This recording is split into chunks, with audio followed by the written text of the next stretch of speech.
My dear brothers and sisters, the love and blessings of the Mother and Sri Aurobindo to all of you from Sri Aurobindo Ashram Delhi branch.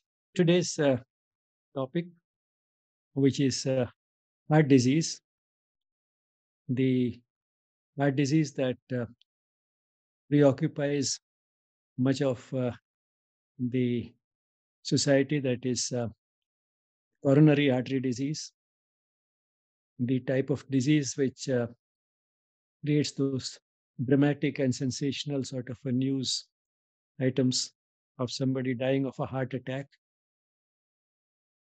And sometimes people who are quite young, apparently quite healthy, sometimes getting these heart attacks while they are in the gym or jogging. Now, this is what creates sensation and attracts maximum attention. But then that's only tip of the iceberg. Behind that are several decades of an unhealthy lifestyle. Of course, there could be occasional exceptions when it is due to other reasons, but by and large, it's a lifestyle disease, and lifestyle diseases, all these chronic lifestyle diseases, start pretty early in life, and it's slow accumulation of damage over several decades that eventually manifests in the form of these diseases. And some people with that type of genetic tendency might manifest it in the form of coronary artery disease. But genes only produce a tendency, an increased risk, a risk that is non-modifiable. But there's a lot more that is in our own hands, and that is the lifestyle. Lifestyle can delay, delay to a very great extent by several decades the actual expression of this genetic tendency, and that is what really matters. Because if due to this genetic tendency, a person eventually gets heart disease at the age of 70, 75, or 80, uh, that's not something which concerns us much. Because by that age, in any case, something or the other has to happen. And the person has as good as overcome that increased risk because of the genetic tendency. And therefore, what really matters is the lifestyle. In these days, of spectacular advances, sometimes we talk of gene therapy. If there's a genetic tendency, can we manipulate the genes to reduce the risk? Firstly, these diseases are polygenic in character. The inheritance is polygenic, that is, several genes together determine the risk. It's not one single gene which you can change. Secondly, even if it were possible, even if it were one day possible to take care of all the genes which increase the risk or some of the major genes that increase the risk, it will be an extremely difficult, uh, technique intensive as well as capital intensive intervention. And therefore, what really is important is the lifestyle. And a calculation has gone into by an epidemiologist, Walter Willett, who found that any day, by any criteria, lifestyle wins hands down. Lifestyle is the most effective, cost effective, as well as otherwise effective intervention that one can have for preventing heart disease and also the other chronic diseases which have a similar causation. The factors remain the same. The manifestation may be in the form of heart disease or some of the other lifestyle diseases, depending upon the person's inherited tendencies, which part of the body is the weak point in that person. But essentially, the causative factors remain the same for virtually all lifestyle diseases. And more diseases are entering this category. The list of the diseases to which an unhealthy lifestyle um, predisposes us, that list is ever growing. So, with that little background, let's now turn to the PowerPoint. I'd like to dedicate this session to two of my teachers at the All India Institute of Medical Sciences, Professor Ramalinga Swami, a pathologist, and Professor Sujoy B. Roy, a cardiologist. We very often had in the institute seminars in which teachers from different disciplines participated in the same class, in the same session. It was a 2-hour class. and we had uh, teachers from different disciplines speaking together to give a sort of an integrated picture of the disease. And one of these sessions was on coronary artery disease. And in that, Professor Sujabi Roy, while talking about the contribution that mental stress can make to heart disease, said that stress is something very enigmatic. And he said, people like me who yell and shout might be under much less stress than people like Professor Ramalinga Swami, who always appear very cool and composed. Now, here's a quotation which, in a way, gives us the key to prevention and management of heart disease. Accept the things to which fate binds us and love the people with whom fate brings you together, but do so with all your heart. Here, all your heart refers to all sincerity. So, just accepting things grudgingly and seeming to love people because you have no choice, you are with them all the time. Fate has uh, coupled you with them. The association cannot be denied or done away with. So you accept things, you pretend to love people. That is not the way. Do it with all your heart in all sincerity. Now, what is coronary artery disease? Essentially, it's a question of imbalance between demand and supply. Demand of what? Demand of the heart for oxygen, and oxygen is brought to the heart by blood. So, the demand for a certain amount of blood flow through the heart, that is the demand. And what is the supply? The supply is the arteries which supply blood to the heart. So this imbalance, that is the demand exceeding the supply, is what gives the disease and its manifestations. And since this is relative, the imbalance is relative, it's quite possible that a person may have reduced supply because there is some blockage in the coronary arteries. But so long as the demand is low, as happens when the demand goes up, when the demand goes up, so that and then the person gets the manifestations. It could also be that the supply is reasonably good, not too bad, but the demand is extremely heavy. Then again, there could be that imbalance. So this is a relative sort of a thing.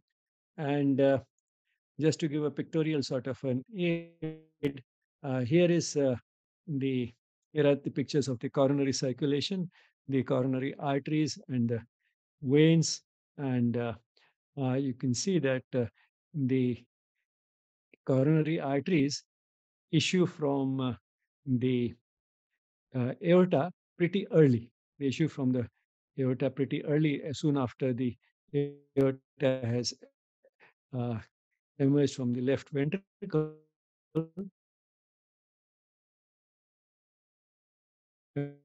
At that point, the and the demand may be high because of exercise, or it goes up also because of excitement, and so on. And this could be sort of excitement, not necessarily because of anger, but it could also be because of extreme degrees of happiness. Both can be equally stressful because of the heart is concerned, whether it is a passionate kiss, as Hansel called it, whether it's a passionate kiss or whether it's a painful blow or whether it's a 100-meter sprint. The hormonal response is the same. The hormonal response is the secretion of adrenaline. And the way the adrenaline affects the heart is by making the heart beat more frequently and more forcefully.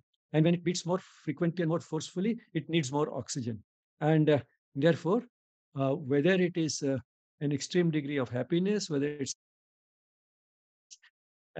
anger, or whether it is extreme frustration, or whether it is an extreme degree of physical, unaccustomed physical exertion, any of these can create this imbalance because the demand of the heart goes up because the adrenaline rush and the effects of adrenaline heart remain the same. So long as the heart is beating faster and more forcefully, one feels that pounding of the heart in any of these situations. So long as that happens, if the arteries are already somewhat blocked, there's always a risk of this imbalance between demand and supply.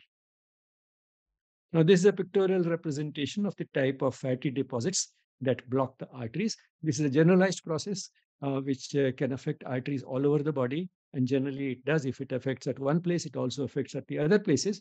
But in some places, it matters more than at other places. Now, this is how the block develops gradually. So it's not that happens overnight. A newborn child starts with perfectly clean arteries like this, but some fatty streaks may be present as early as age 5. And then, depending upon the primarily the lifestyle, the blockage keeps growing.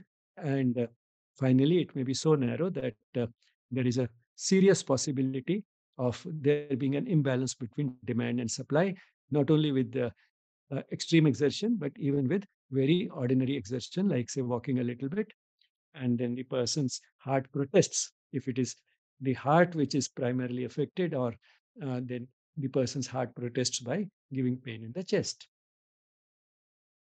Now, atherosclerosis, that is blockage of the arteries, is a generalized process. But then in some places it matters more than the others. And heart is one of those places where it matters more. And there are twofold reasons why that is so. Heart is a vital organ. Uh, Unlike, say, for example, the back. If the same process is there in the back, it can give us back pain, even acute and severe back pain, which develops suddenly. Oh, I just bent down a little bit to pick up a pen, and then, ouch, I got such severe pain in the back. Now, that is because something similar to what happens in a heart attack happened in the back, but then we don't call it a back attack. That is not life threatening, because the back is not an organ as vital as the heart. So, heart is a vital organ where a sudden blockage or a serious imbalance between demand and supply can not only affect our well-being, cannot not only make it very difficult to even indulge in ordinary exertion, which is a part of everyday activity, but it can also lead to a sudden reduction in the blood supply to an extent that the person may collapse all of a sudden. Now, how these two different things can happen, we can see a little later, but uh, heart is a vital organ. So that's why a blockage of blood supply in the heart is serious. Secondly, coronary arteries are end arteries.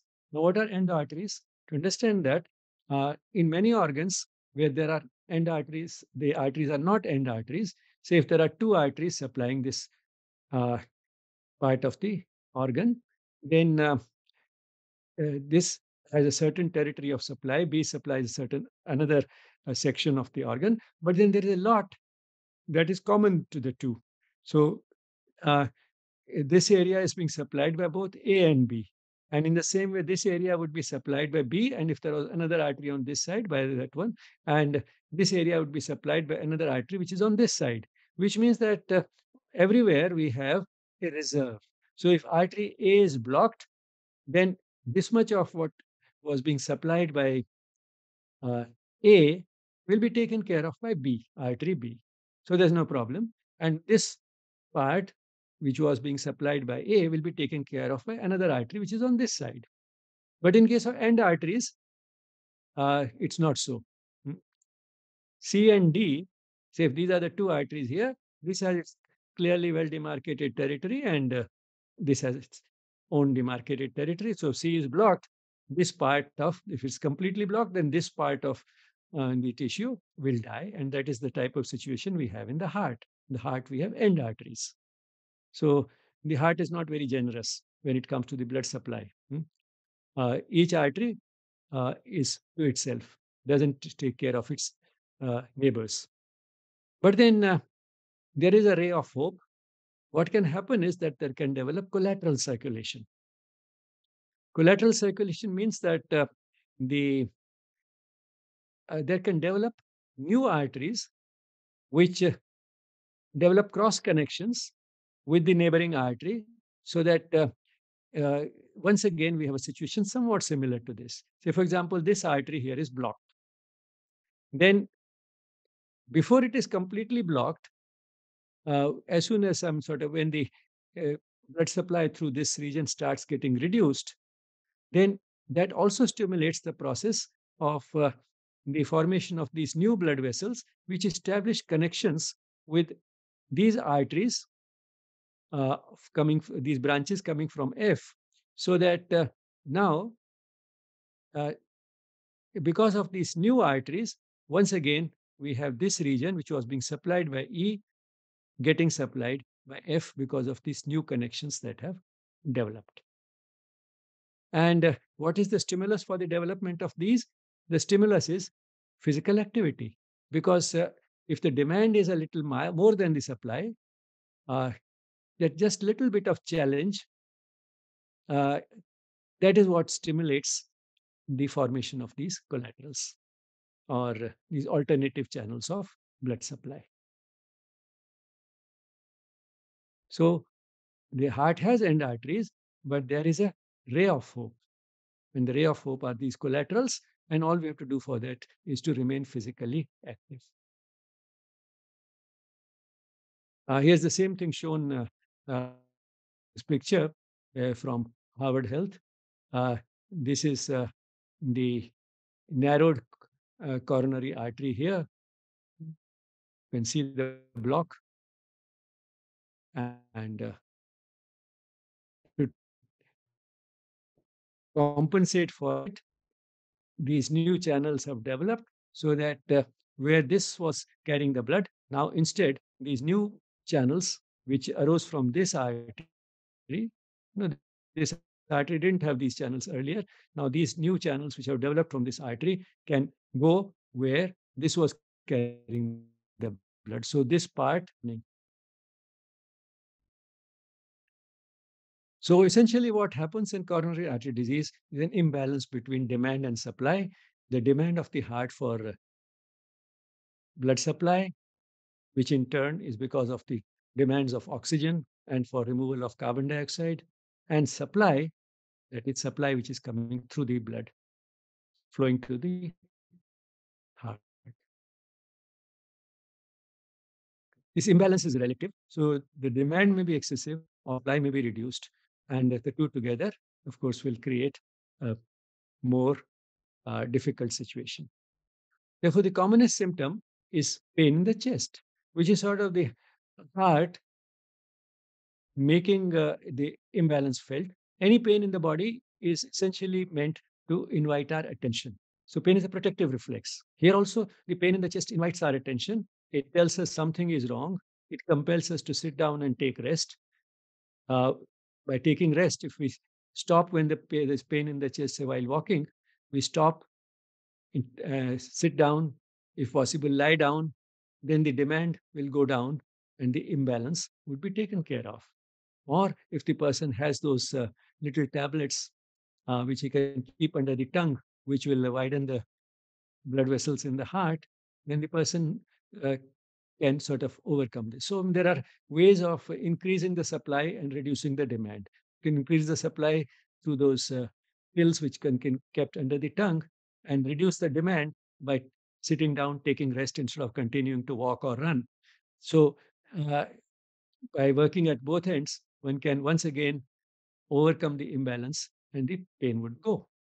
So, but the commonest symptoms, pain in the chest, which is because of this imbalance, protesting, the demand is more than the supply, and the demand goes up during exercise, and therefore this pain comes on exertion, generally on physical exertion, although other things could also increase the demand, like anger and so on. And that can also precipitate the pain in the chest, but most commonly it happens when the person exerts physically, and this pain is relieved by rest. Now, this type of pain is called angina. Sometimes angina pectoris to be complete. Pectoris, refers to the chest because the chest has muscles like pectoralis major and minor and so on. So those muscles are in the chest and this pain is in the chest. So sometimes angina pectoris, but angina is the common term. And angina, for all practical purposes, without any qualification, means pain in the chest originating in this imbalance between this demand and supply in the heart. So angina is pain in the chest, which comes on exertion and is relieved by rest, but it is also the This pain also generally radiates to the left arm. Uh, it's not confined to the chest. And this pain is more than pain, it's like a pressure, as if somebody is sitting on my chest, or a heaviness rather than pain. And it is not continuous, it fluctuates. It rises to a peak and then comes down. And the cycle lasts about 5 minutes.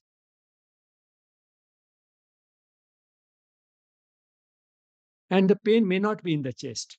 This again is important to remember because while I'm in this description that it is in the chest and radiates to the left arm is typical. But then what is typical may not happen more than half the time. More than half the time, it may be at some atypical place.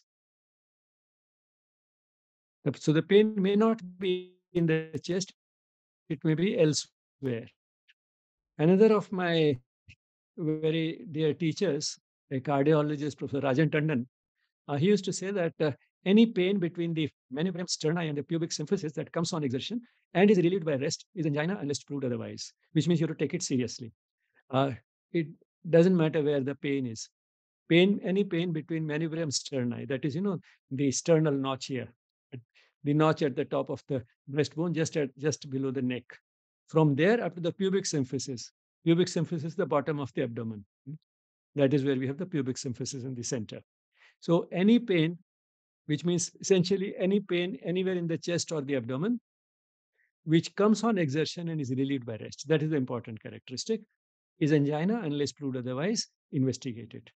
And we find that very often, if it is in the abdomen, particularly on the left side, this pain is mistaken for gastritis, but it eventually turns out to be heart disease.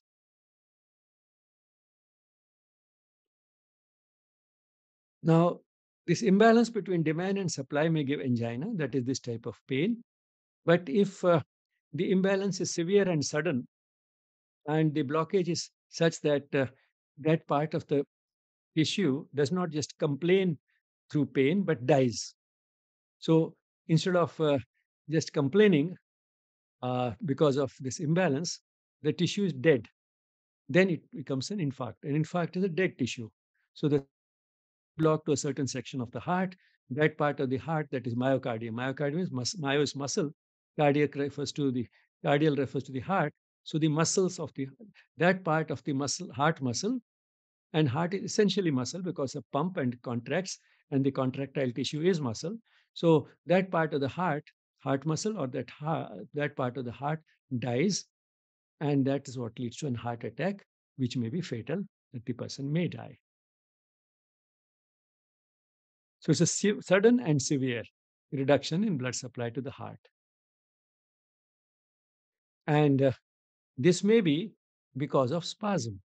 There may be a partial block already there, but then superimposed on that, there may be a sudden narrowing of the arteries, and that can lead to the heart attack. Now, what is it that can bring on this sudden narrowing? Acute mental trauma, anger, fright, or frustration. And that's what prompted John Hunter to say that my life is in the hands of any rascal who chooses to put me in a passion. And in fact, he did die suddenly in 1793 after participating in a violent argument at a faculty meeting. Now, myocardial infarction, it can be due to this spasm superimposed on a partial block, and who will not have a partial block after a certain age? Uh, Nobody can have perhaps arteries as clean as those of a newborn throughout life. So, superimposed on this partial block, if there's a sudden narrowing of the arteries, which is spasm, that can lead to the infarct. And this may be not only because acute mental trauma, anger, fright, or frustration, it could be because of excitement, which could be because of intense joy. It could also be because of unaccustomed exercise, heavy unaccustomed exercise. Could be because of being in a great hurry. Could be because of sexual activity. It may be induced by smoking and some other drugs. Cocaine is one of the notorious ones because many of the athletes who were otherwise quite looking very fit and healthy, they suddenly have died of a heart attack particularly while participating in an event because they were on cocaine. And uh, smoking, which has tobacco or nicotine, cocaine, and to some extent also caffeine, which is there in tea and coffee, any of these things can induce a spasm. A single heavy high fat meal. Now, this can induce spasm as well as uh, increase the production of thromboxane, which increases the clumping of platelets in the blood. So that can create a block. The sudden narrowing spasm can also create a block, and all this can happen after a single heavy high fat meal. A sudden exposure to cold can also do it. So here are all the factors put together: acute mental trauma, anger, fright, or frustration, excitement, unaccustomed exercise, hurry, sexual activity, smoking, a single heavy high fat meal, exposure to cold. Now, a large number of these factors may come together in a person who has gone to a party at night in the winter season. So when he goes to the party, he may have a heated argument, and he may get excited, and he may smoke, he may drink, he may have a heavy high fat meal, and when he comes out, he might walk in the cold to the parking lot where the car is waiting, and after coming back home, he may indulge in sexual activity in bed, and the result is that all these things put together increase the possibility of the spasm. And then we say, oh, the person died overnight. Only yesterday we saw him at the party. He was chatting and talking so excitedly, and you seemed so animated. And what happened suddenly? Overnight, he passed away. He got a heart attack at night, and by the morning, he's dead. Now, this can happen because a large number of these factors came together, and that's what led to the infarct. Now, I come to the sports paradox. How some people who are sports persons or go to the gym regularly, how they get it. Cocaine, I mentioned, was one of the things, but something which is more sort of, you can say, physiological, is that over time, they also develop a stronger heart. Stronger in the sense it has thicker muscle, because a normal person's uh, capacity to pump the blood per minute can go up to about 25 liters per minute. Normally, when we are at rest, we just need about 5 liters per minute, and that is the amount that the heart pumps. Each ventricle pumps about 5 liters of blood in a minute. But when the demand goes up during exercise, we pump more. And the maximum that an ordinary person can pump is about 25 liters a minute. So there's a big margin. So one can exert quite a bit to meet the demands of even 25 liters per minute. Even a person who is not an athlete, who is not participating in any competitive sports. But those who do participate in competitive sports or are extremely physically active, they could increase their output up to about 45 or 50 liters per minute. Now, that requires, apart from other things, also a stronger heart. And therefore, that heart muscle gradually becomes fatter. Just like the muscles of the arm can get fat if in a weightlifter, if person is a weightlifter, then the arm muscles can become thick. Uh, so in the same way, the heart muscle also becomes thick, which is very good in a way. Now it can pump more, but then it also means the thick muscle requires more blood flow. It requires a greater blood supply. And therefore, what happens is that in this type of a person, if there is anything which can create a superimposed spasm, or even otherwise, what can happen is that the increased demand because of this thicker musculature cannot be met by the supply. So the supply might have been enough if the heart was not hypertrophied. Hypertrophied, means the muscles have not become thicker than normal. It might have been enough, but this thickness, which was giving him an advantage in competitive sports, becomes a handicap in some ways, because now the demands are much more than those of an ordinary heart, and therefore the imbalance is easier to create. So sometimes when he indulges in sudden physical activity, the body hasn't had enough time to adapt to that additional demand, and on top of that, the heart is asking for more, and that can lead to sudden death. The risk factors for the heart disease are genetic predisposition, just a tendency, and the unhealthy lifestyle. And we've seen several times what those factors in the unhealthy lifestyle are: eating too much of the wrong type of food, not being physically active, putting into the body harmful substances through smoking and drinking, not sleeping enough, not sleeping at the right time, not getting the good quality sleep, and of course, above all, mental stress. But how about cholesterol? And it's common to uh, measure the cholesterol levels in the blood to see how much the risk for heart disease is. And therefore, there's some sort of a cholesterol phobia, fear of cholesterol. But cholesterol is not a poison. Cholesterol is a normal substance in the body. And we need cholesterol for manufacturing cell membranes. We need it for manufacturing some hormones. So the body needs cholesterol.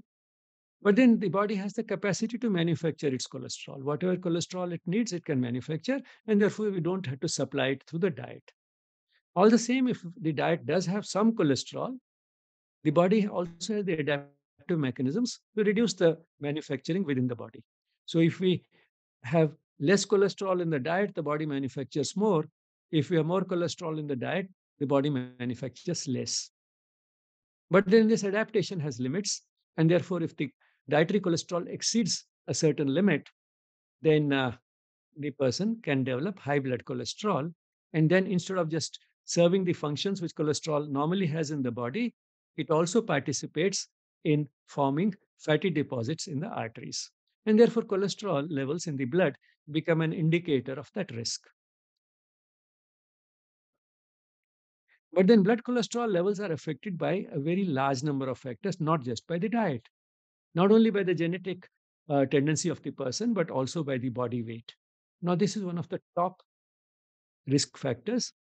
If a person is overweight and just reduces the body weight by 5 or 10 kilos, even if it does not come to the ideal body weight, even then, just losing 5 or 10 kilos can bring the blood cholesterol levels to normal.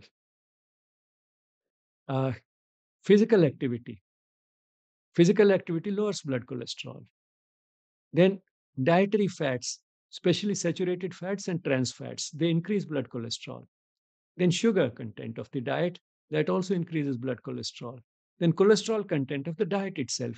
So beyond a certain point, the body's adaptive mechanism of reducing the synthesis of cholesterol in the body, that fails, and the cholesterol starts influencing the blood cholesterol. Dietary cholesterol starts influencing blood cholesterol. Now, what is that cutoff? That cutoff for a large majority, but then there's also a significantly large minority in whom this does not hold. So, in a large majority of people, that cutoff point is 250 milligrams of cholesterol, 300 milligrams of cholesterol per day. And one egg contains 250 milligrams of cholesterol, which means that one egg is just at that borderline level, beyond which in a large majority of people, if the cholesterol level goes up further in the diet, the person will have high blood cholesterol levels. But all the same, another important thing to remember is no plant food contains any cholesterol. Cashew nuts don't have cholesterol, almonds don't have cholesterol, ghee doesn't have, uh, uh, uh, the oils like groundnut oil, soybean oil, mustard oil, they don't have any cholesterol. Ghee has some cholesterol because an animal food, but not too much of cholesterol. The major source of cholesterol in a person who is otherwise vegetarian, even if that person is consuming a moderate quantity of milk and milk products, including ghee, uh, no person on a otherwise vegetarian diet will probably exceed 300 milligrams of cholesterol if the person takes one egg per day. But then there are hyper responders who respond in an exaggerated manner to dietary cholesterol, which means even 250 milligrams or 300 milligrams is too much for them. Now, how do we know whether a person is a normal responder or a hyper responder to dietary cholesterol? The simplest way to find that out is don't take any egg for a month and get the blood cholesterol levels done. Then eat regularly one egg every day for the next 1 month, and then again repeat the blood cholesterol level. if compared to the level which you reached after having no egg for 1 month, compare that with the level which was reached after having one egg per day per month, every day for 1 month. If the second level is significantly higher, it means that the person is a hyperresponder. Then smoking, that can increase blood cholesterol. Mental stress can increase blood cholesterol. We did a study, and there are quite a few other studies, similar studies available, that students' blood cholesterol levels go up during examinations, and then it comes down once the examination stress is over. Then chemicals like oranzole present in rice bran oil, they reduce blood cholesterol. Why this has been put is because sometimes oils like rice bran oil are advertised that it's a good, healthy, heart-friendly oil, good for the heart because it brings down blood cholesterol levels. Now, if there are so many factors that influence blood cholesterol, what will it if the person is overweight, is otherwise physically inactive, not caring for the diet, otherwise is a smoker and is under mental stress? What will that poor Orenzol do? So while I mean in a controlled, proper study, Orenzol may bring down blood cholesterol, but in a real life situation, it's likely to have play only a minor role in determining blood cholesterol levels. Second thing to remember is that blood cholesterol is only an indicator. It is not synonymous with actually having heart disease. It's an indicator of risk. There are people who may not have any heart disease with blood cholesterol levels of 400, and there are people who develop heart disease with a blood cholesterol level of only 200 milligrams per 100 milliliters of blood. So it's not that blood cholesterol by itself is the disease, it's only an indicator of risk. And therefore, one doesn't have to develop fear of cholesterol, one has to have a sense of proportion. Another thing which is generally higher in Indians because of perhaps genetic reasons, the blood triglyceride levels, and that also is an indicator like cholesterol of heart disease. Um, this also affected by a similar set of factors. So whether it's blood triglycerides or blood cholesterol, these are indicators and convenient indicators, but all the same, one indicator which we don't care for much is body weight. We care for all the indicators like blood cholesterol and blood triglyceride, which are in milligram levels, but here is an indicator staring at us in kilogram level, in kilogram quantities. So if we just take care of this, a lot of other factors will be automatically taken care of. But having said that, uh, these days it is generally said that the total cholesterol level, optimal, that is what is should be considered uh, really the right level for good heart health and otherwise. The total cholesterol should be less than 200, uh, LDL cholesterol less than 100, HDL more than 60. Because HDL is a protective sort of fraction of the cholesterol. One easy way to remember is LDL, L for lousy, and HDL, H for healthy. So this is the lousy cholesterol, this is the healthy cholesterol. HDL, higher the better, LDL, lower the better. And these are the levels which we are aiming at these days. However, what we aim at has to be taken with a pinch of salt. As I said, cholesterol levels are in themselves not the disease. And therefore, for a certain person, uh, or sort of, we don't have to get alarmed if the level 100 is 250. We have to look at the overall picture. Overall picture in terms of the health of the person, the fitness of the person, the lifestyle of the person, that is what we have to look at. So uh, while I mean these criteria may have a certain value, but then they have to be taken a pinch with a pinch of salt because after all, it's only an indicator and itself. Another reason why these criteria have to be taken with a pinch of salt is because of other factors. If you look at this paper published in 2002 by the National Cholesterol Education Program of the United States, and this was the third set of guidelines they introduced. That's why three guidelines for primary prevention and lipid lowering drug therapy. Now, the subtitle of this paper is Projected Impact on Size, Sex, and Age Distribution of the Term Treatment Eligible Population. Treatment with what? Treatment with cholesterol lowering drugs. Now, you find that if you compare the National Cholesterol Education Program, NCP2 guidelines with NCP3 guidelines in this paper, what it says is that the NCP-EP3 guidelines, which have been arrived at apparently by studies on millions of people, but then, after all, statistics is statistics. You can prove through statistics things which you are, in any case, wanting to prove. That's possible. But anyway, the overall impact of this uh, revision of NCEP3 guidelines as compared to NCEP2 guidelines, the overall result of this was that 36 million more Americans would be eligible for treatment. 55% males, 45% females, 32% less than 45-year-old, 27% more than 65-year-old, which means that the impact is tremendous on young people who will then continue taking these drugs like cholesterol lowering drugs for another 20, 30 years.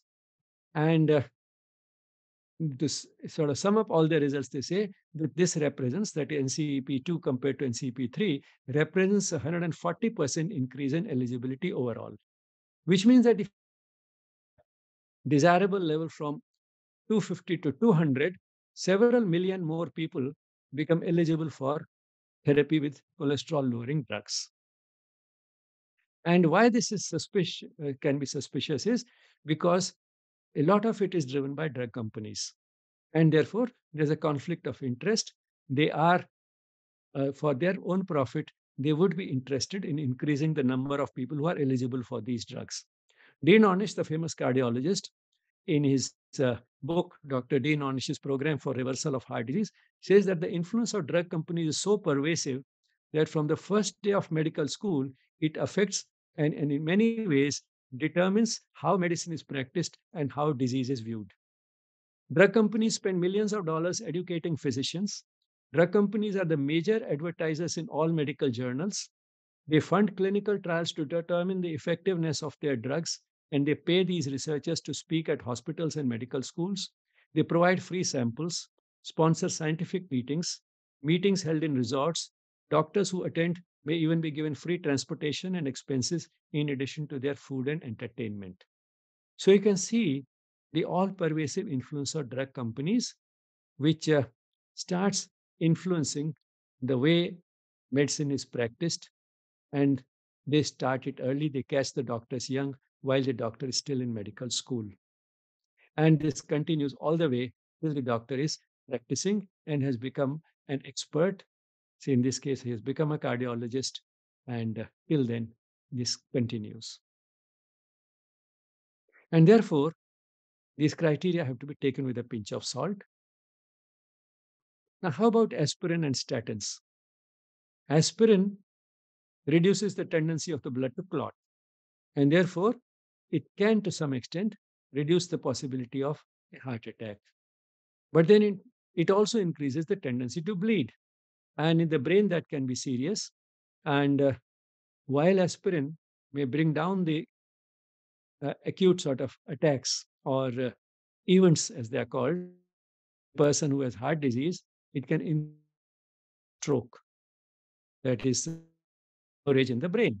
So whether reducing one risk and increasing another is worth it, that can be questioned. And statins have serious side effects, some known and some unknown.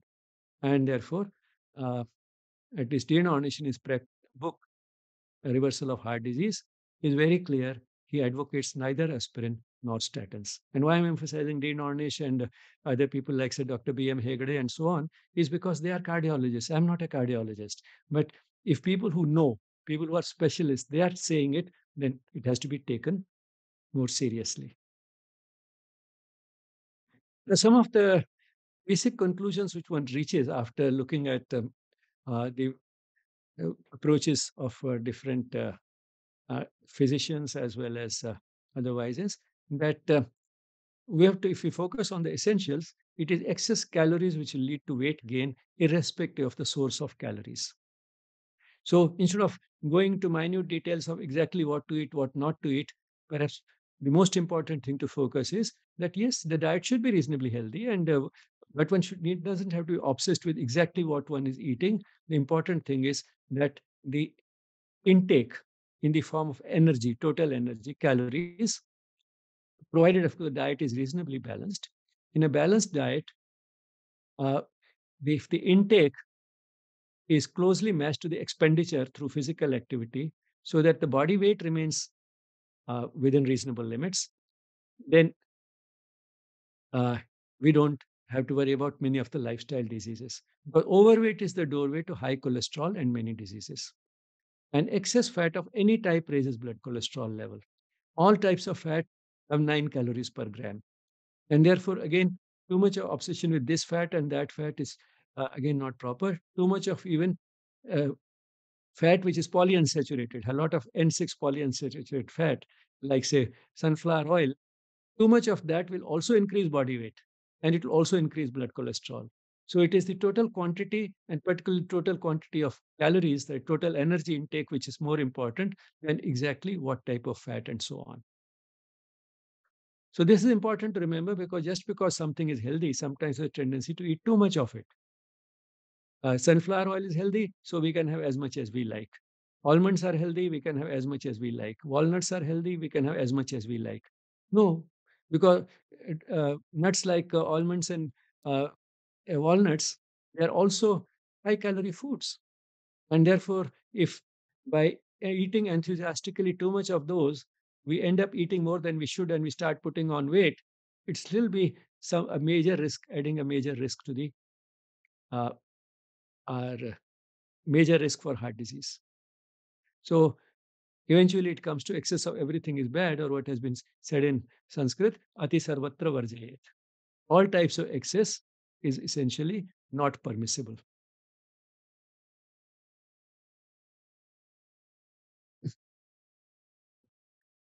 So what is the treatment?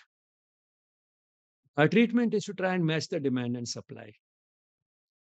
So uh, till one is able to increase the supply, reduce the demand, try to keep it well matched.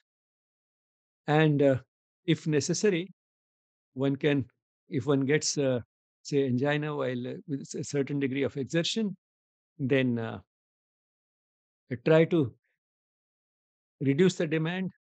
Don't indulge in unaccustomed excessive exertion. And if it happens, take rest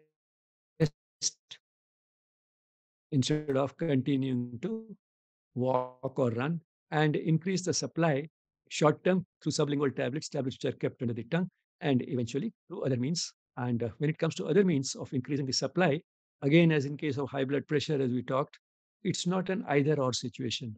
Either you take drugs, or you undergo surgery, or you uh, go for lifestyle modification. Now, while drugs and surgery can increase the supply quickly, the lifestyle modification will take time because the damage which was done by the unhealthy lifestyle took several decades to reach the present level. One can't expect it to reverse overnight.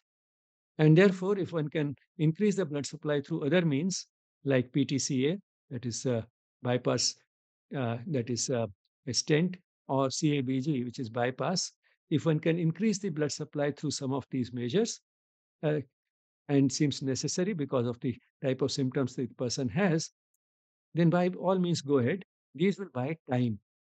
These will buy time, and the way they will increase the blood flow quickly, lifestyle modification cannot do because that's a slow process. But then that is going to the root. And therefore, that's also important.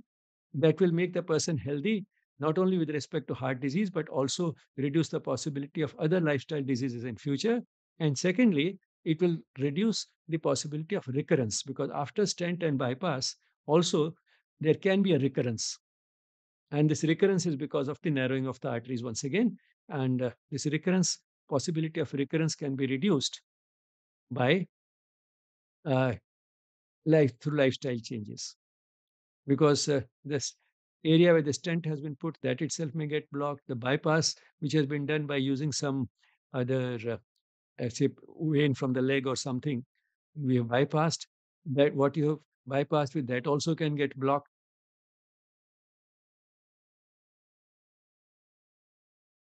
Now let's turn to Dean Onish, who was the pioneer in uh, introducing lifestyle modification based on yoga in heart disease.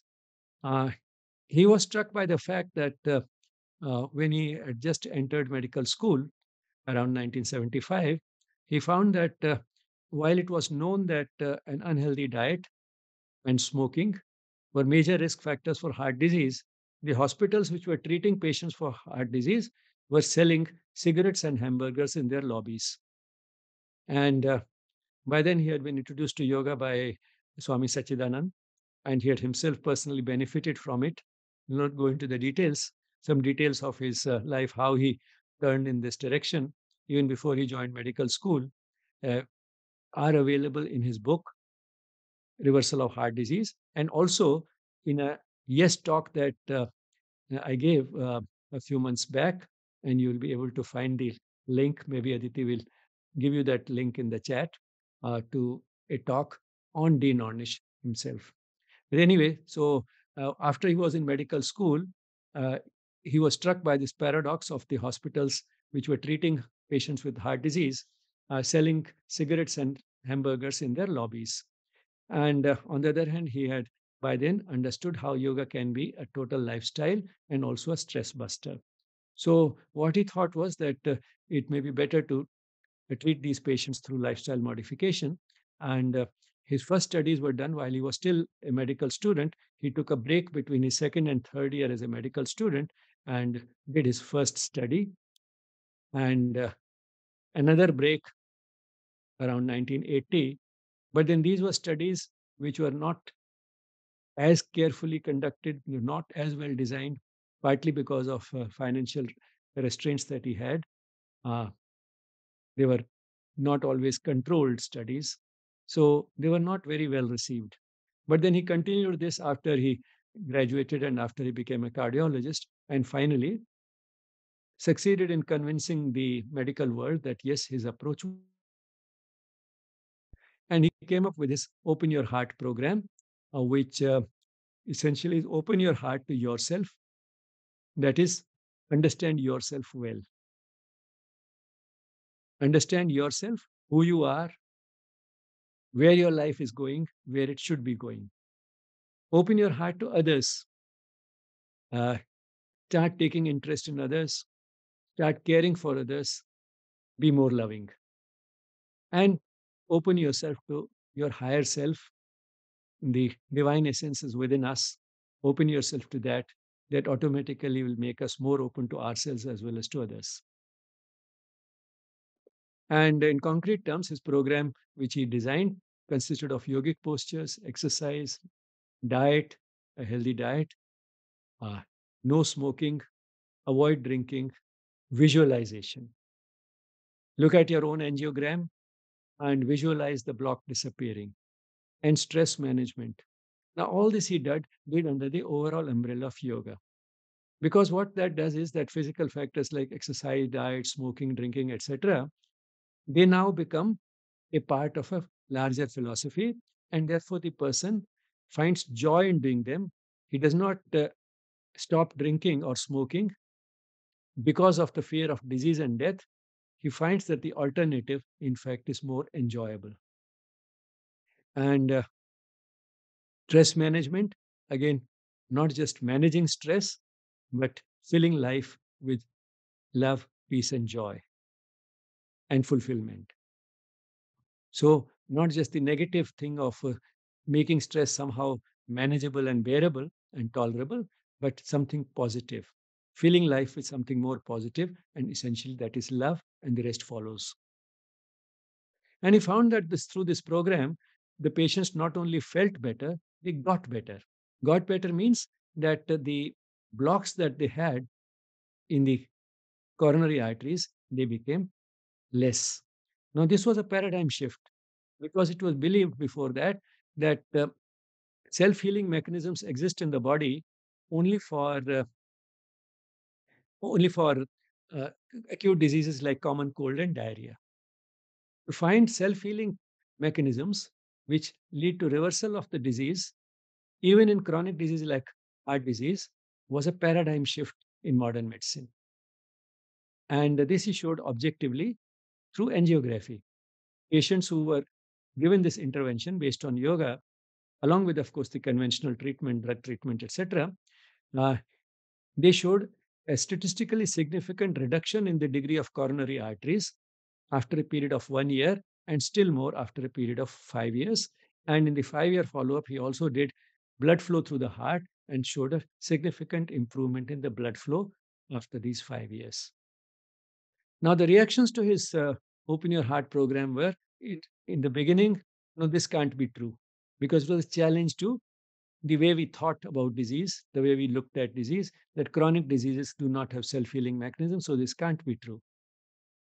But then repeated studies, better studies, better design studies, objective demonstration through uh, angiography and blood flow studies convinced people, and they said it may be true, but it may be because of the change in the diet, it may be because of exercise, stopping smoking, but very few believed that it was primarily because of the way in which people now looked at life.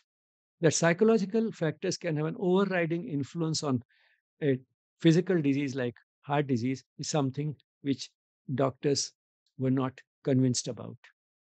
But then eventually they were, uh, through a series of studies as well as more work of this type, which came from different quarters, including some from India. In India, also similar studies were then done uh, at the All India Institute of Medical Sciences, at the Defense Institute of Physiology and Allied Sciences, at the Raji Yoga Center at Mount Abu. So all these places did these studies at the Yoga Institute in Mumbai. So there were many studies done, and they essentially all corroborated the results that Dean Ornish had got. So Dean Ornish published this first landmark paper, which was a controlled study after a 1 year follow-up in 1990 in Lancet, and then a 5 year follow-up in the Journal of American Medical Association in 95, and another study in 98. And by then, in terms of scientific foundations, the program had established itself, but still it did not become mainstream. To that, we'll come in a moment. So now this is the 5 year follow up in 1995, in 98 in JAMA. And what it essentially shows is that at the 5 year follow up, the narrowing of the coronary arteries was reduced by 3.1% in the lifestyle group. So when we say reversal, it doesn't mean that the arteries become clean as in a newborn. It only means that they were, after 5 years, they were less blocked than they were to start with. On the other hand, in the control group, which got only the conventional treatment, no yogic intervention, no lifestyle modification based on yoga, in the control group, which was comparable in every way to the lifestyle group, after the 5 year fall, over these 5 years, the narrowing increased by 11.8%. The changes may be relatively small, but then the direction is opposite. And while here the disease has started reversing, which indicates that there are self healing mechanisms of the body, also for chronic disease, here the disease had got worse. And that was in keeping with the way we conventionally thought in medicine, that chronic diseases either stay the same at best, but most of the time they keep getting worse. So, in spite of the treatment, the disease kept getting worse in these patients. The treatment was only helping check the symptoms. It was not really affecting the disease process. The disease process continued to progress. The disease process continued to progress. So the narrowing was increased. Here, the disease process itself, as if we went to the root, the disease process itself was checked by self-healing mechanisms of the body, and the narrowing became less. So here is the experimental group, the progression of the block. As you can see, starting with about 40% block, coming down to about 37%, and here the block from about 40% increasing to almost 52%.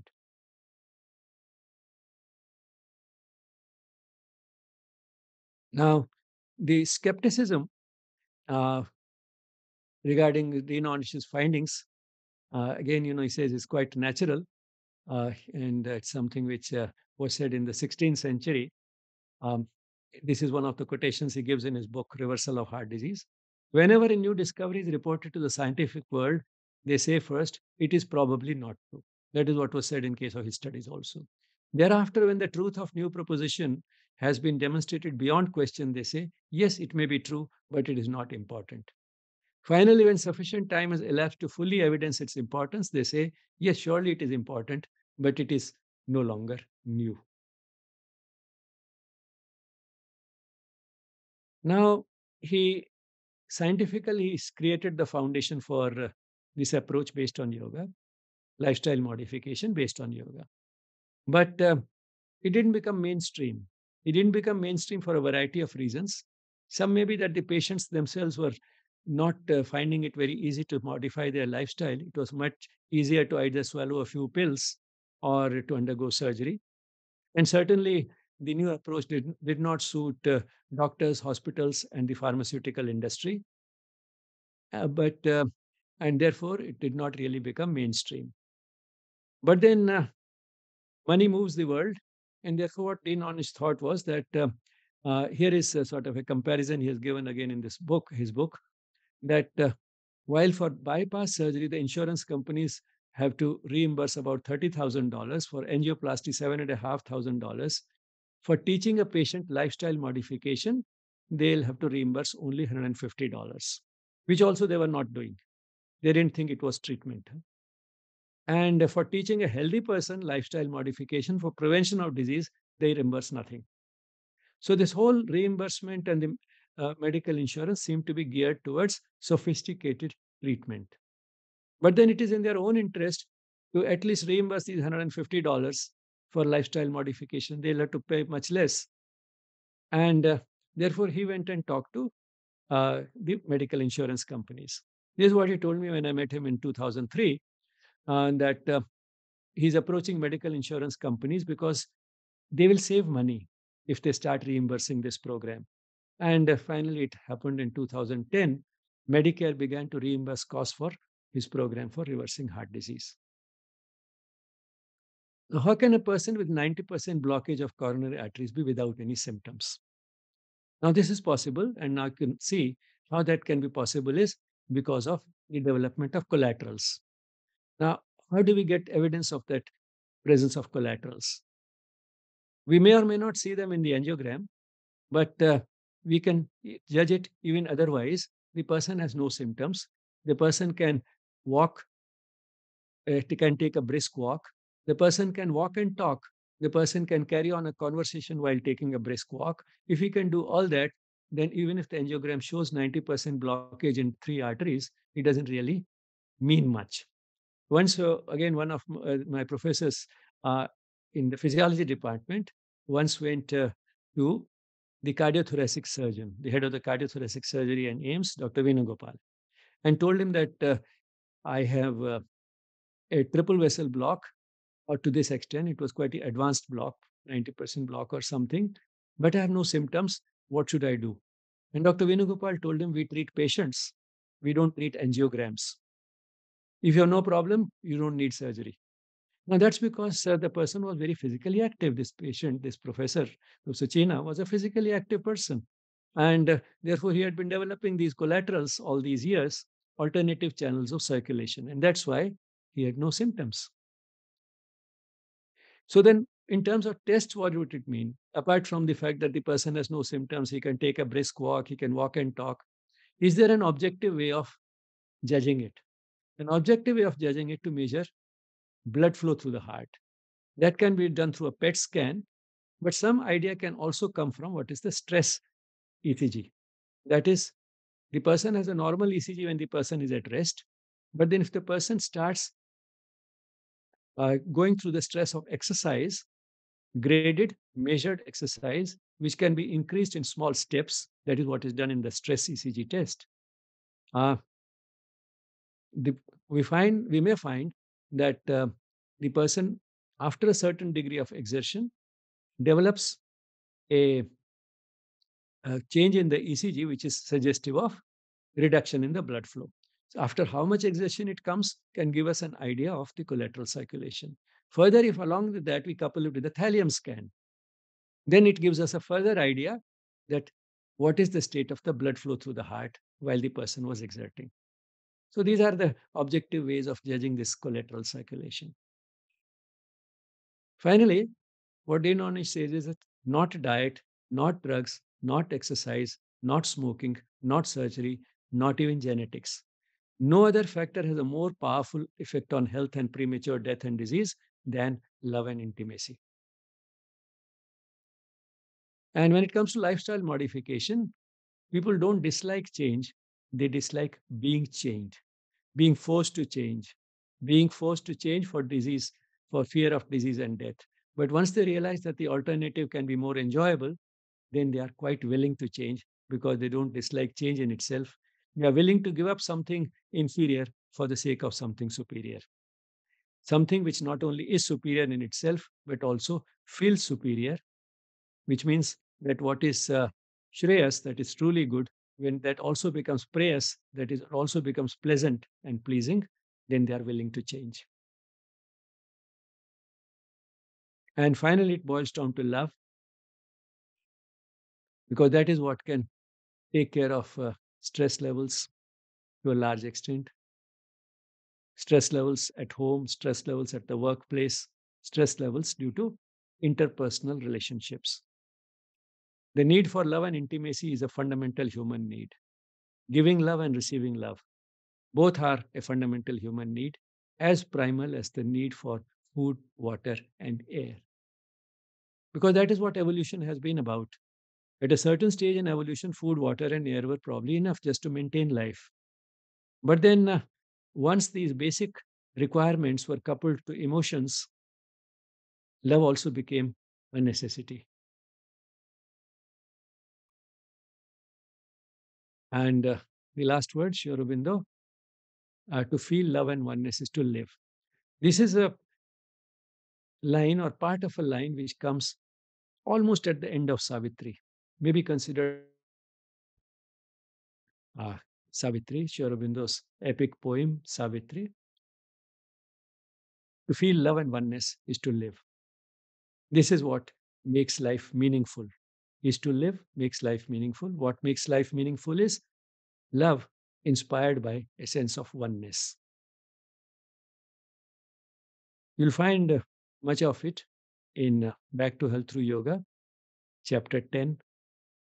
And if you are willing to read more, then there are two beautiful books by Dean Ornish, his program for reversal of heart disease, and another one, Love and Survival, which is not just about heart disease, but all the same, a beautiful book about uh, disease in general and the place of love in preventing those diseases.